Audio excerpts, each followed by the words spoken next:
Bonjour à tous et bienvenue dans ce Morning Bull Live. Nous sommes le 20 mai 2022. Alors, Morning Bull, ça devient moins en moins bull quand même. Hier, on n'a pas trop baissé aux États-Unis. Il faut dire qu'après la claque qu'on avait pris la veille, on avait de la marge pour rester un petit peu calme. On aurait presque pu espérer voir un rebond technique. Mais non, ça ne s'est pas encore produit.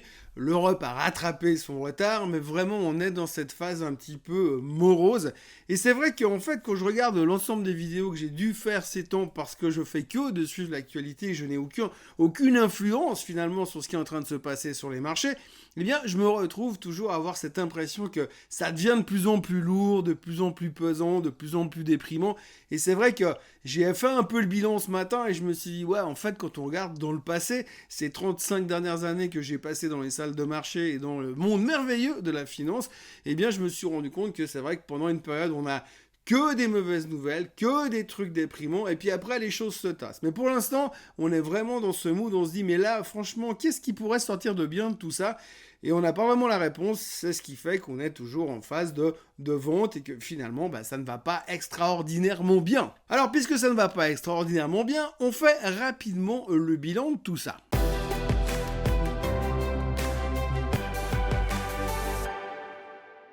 Donc si aujourd'hui vous cherchez des raisons pour vendre, je vais vous en donner quelques-unes. On commence déjà avec la guerre en Ukraine qui est un stress majeur qui, même si on n'en parle pas tout le temps, reste une épée de Damoclès au-dessus de nos têtes. On a bien évidemment le ralentissement de la Chine. Alors ça c'est un problème puisque des jours c'est positif parce qu'ils arrêtent des reconfinements ou des confinements et puis le lendemain eh bien on voit que ça ralentit et du coup on est inquiet. Ce matin ils ont simplement finalement baissé les taux principaux en Chine donc du coup il y avait un petit soulagement, mais c'est vraiment un petit soulagement, mais ça reste une crainte également très importante. Après, bien sûr, on a la hausse des taux, l'inflation, la hausse des taux et l'inflation, l'inflation et la hausse des taux. Le mélange de tout ça fait qu'on est dans un stress perpétuel par rapport à ce qu'est en train de faire la Fed, ce que va faire la Fed. Est-ce qu'ils le font correctement? Est-ce qu'ils le font trop vite? Est-ce qu'ils le font trop doucement? Est-ce qu'ils le font pas assez vite? Est-ce qu'ils le font pas assez doucement?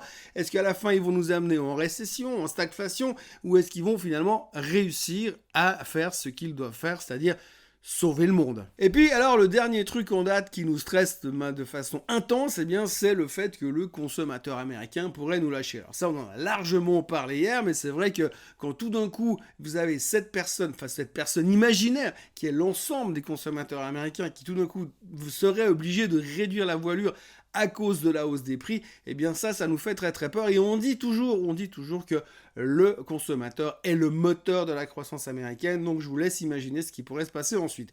Donc quand vous avez cet ensemble de mauvaises nouvelles, après vous rajoutez encore le fait que certaines boîtes techno sont en train de ralentir au niveau des revenus, qu'on a des problèmes de chaîne d'approvisionnement, etc., you name it, il y a vraiment tout ce que vous voulez pour trouver des raisons de vendre.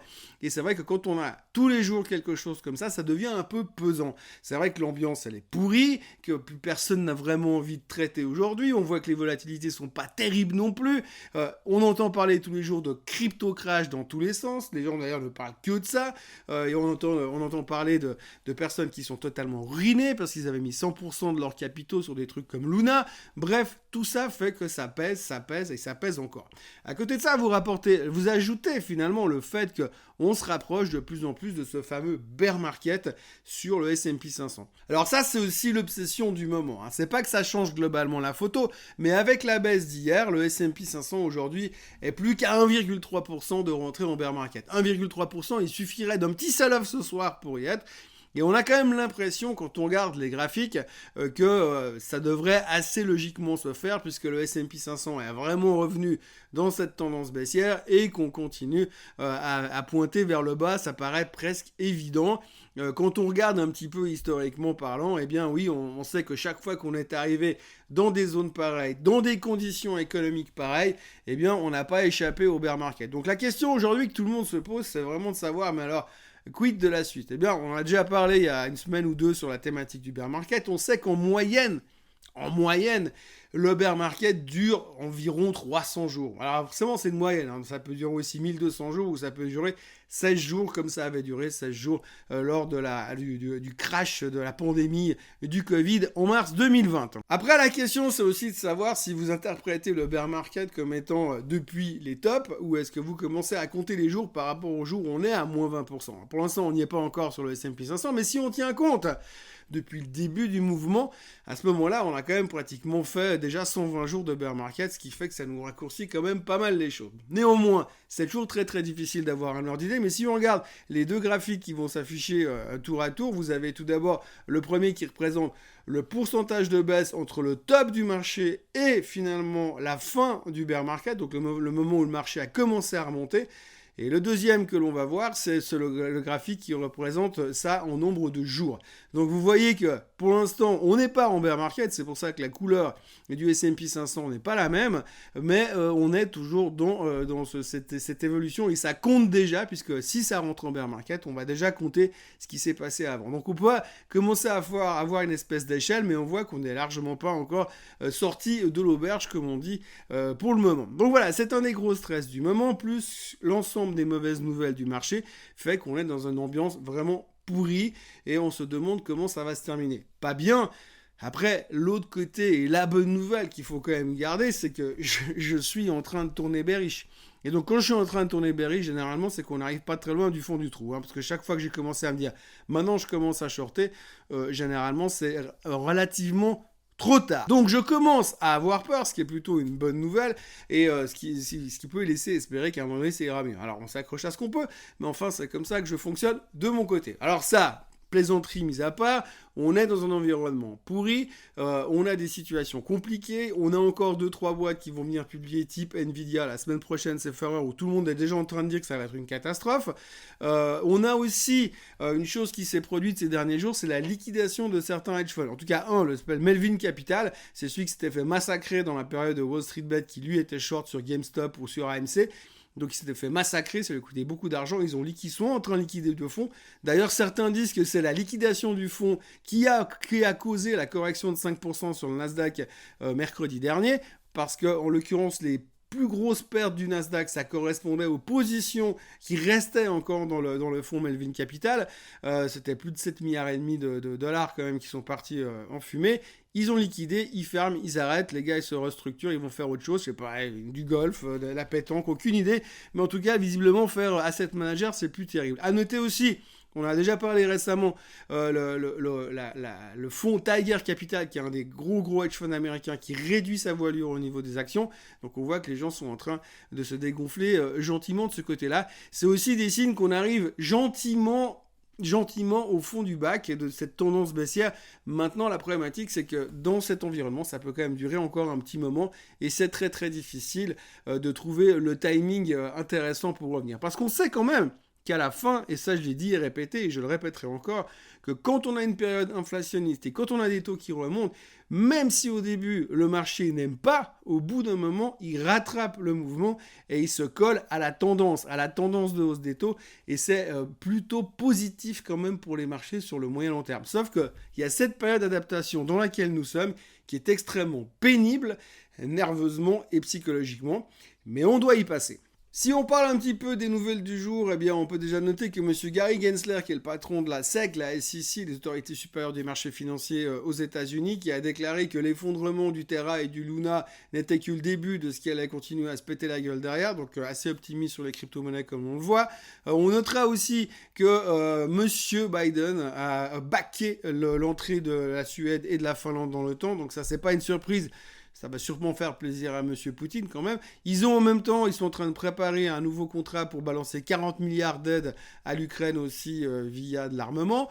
Donc voilà, c'est toujours des choses qui peuvent encore mettre un petit peu de pression sur le marché. On notera également que Harley-Davidson, pour des raisons de problèmes techniques, ferme leur chaîne de production pendant 2 semaines. Alors on ne sait pas trop ce qui se passe, ils n'ont pas été très clairs sur ce qui a été le problème, mais il semblerait qu'il y a des pièces qui sont montées sur les motos qui ne fonctionneraient pas selon un de leurs fournisseurs de pièces. On ne sait pas exactement quoi. Le titre a perdu 10% hier soir sur la nouvelle.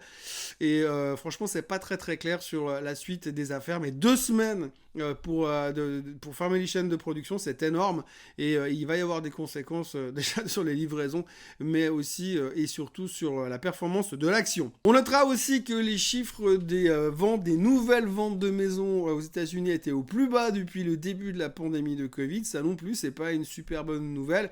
Bon, il faut dire qu'il y a eu un rush massif quand tout le monde a commencé à se tirer des villes pour aller s'installer à la campagne, mais là, il y a quand même un ralentissement assez important de ce côté-là. Et puis en plus, souvenez-vous, il y a quelques temps, le bois avait littéralement explosé. Il y avait un shortage sur ce qu'on appelle le lumber aux États-Unis.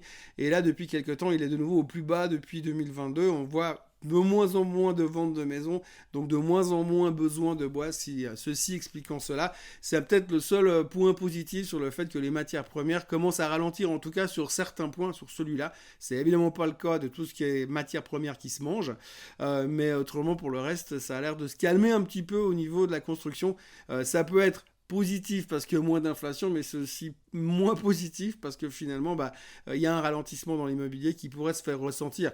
Le ralentissement dans l'immobilier est assez logique vu que les taux sont en train de remonter. Les gens, ils vont emprunter un tout petit peu moins facilement. Au chapitre de l'Elon Musk du jour, on retiendra que le management de Twitter confirme que le takeover d'Elon Musk à 54,20 est en marche, est en cours. Ça n'a pas l'air d'être vraiment une certitude, puisque d'abord Elon Musk ne l'a pas confirmé dans la foulée, et puis deuxièmement, le titre traite toujours à 37,75 hier soir after close, ce qui veut dire que la confiance est quand même relativement limitée. On notera aussi que Elon Musk a parlé hier soir, ou a tweeté, je ne sais plus, pour garantir aux actionnaires de Tesla qu'il était toujours complètement concentré sur Tesla à 100% dans sa tête. Et puis de l'autre côté, en même temps, on a quand même appris qu'il avait été plus ou moins accusé de harcèlement sexuel vis-à-vis d'une hôtesse de l'air d'un de ses jet privé en 2016. En fait, il avait eu un problème. Il lui avait demandé des trucs un petit peu pas très catholiques, et puis il lui a payé 250 000 $ pour qu'elle se teste. Visiblement, il n'a pas dû payer assez parce que c'est quand même ressorti aujourd'hui, et donc on l'accuse plus ou moins de harcèlement sexuel. Pas sûr que ça va changer la face du monde, mais en tous les cas, ça ternit un petit peu l'image de Monsieur Parfait, ou presque parfait, qu'Elon Musk se traîne partout. Il y a aussi Dan Ives. Dan Ives, c'est l'analyste star de chez Wedbush, une banque d'affaires américaine qui est très très très très spécialisée dans tout ce qui est titre de croissance, entre autres Tesla. Monsieur Dan Ives fait partie des méga boules sur Tesla depuis des mois et des mois. Il avait un target à 1400 $ sur Tesla pour les 12 prochains mois, et il a baissé son target de 1400 $ à 1000. Ça fait quand même une sacrée différence, et il estime qu'effectivement Twitter est un problème majeur pour Musk, puisqu'il pense que ça le distrait beaucoup trop de Tesla. Il pense aussi que Tesla n'a jamais eu autant besoin d'avoir Elon Musk à ses côtés en ce moment, surtout qu'il y a des vents contraires qui viennent de Chine. Et donc voilà, il explique un petit peu toutes ses angoisses avec ça, et donc il coupe le price target. Ça ne devrait pas forcément aider. Le titre est à 700 $, 709 $ en ce moment. Il ne faudrait pas qu'il est en dessous des 700, parce que techniquement ça commence à être un petit peu aussi le bord du gouffre pour Tesla. Voilà, on termine un petit peu cette semaine en pente douce. J'ai envie de dire, les futurs sont orientés dans le vert pour l'instant, 0,6-0,7% de hausse sur les futurs ce matin. La Chine qui baisse ses taux, donc qui favorise un petit peu peut-être le rebond en Asie. On verra comment on va se comporter en Europe et aux États-Unis.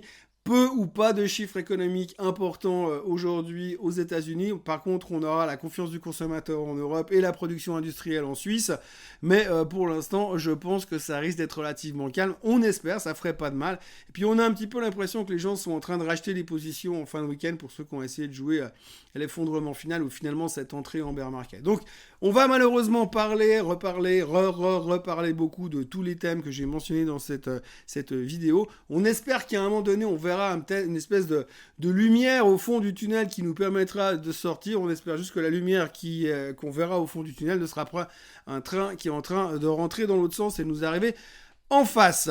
Voilà, je vous remercie d'avoir été avec moi toute cette semaine, toutes les semaines d'avant. Je me réjouis déjà de vous retrouver lundi matin pour un prochain Morning Bull Live, mais aussi dans quelques minutes pour le Swiss Bliss qui sera publié à 9h30 sur YouTube, sur la chaîne Suisse Code francophone. N'hésitez pas à vous abonner à cette chaîne et à revenir lundi matin, bien sûr. Si vous avez vraiment envie, vous pouvez aussi liker cette vidéo. En tout cas, quoi qu'il en soit, merci encore une fois d'être là. Je vous souhaite une excellente journée et un surtout, très très bon week-end. Bye bye.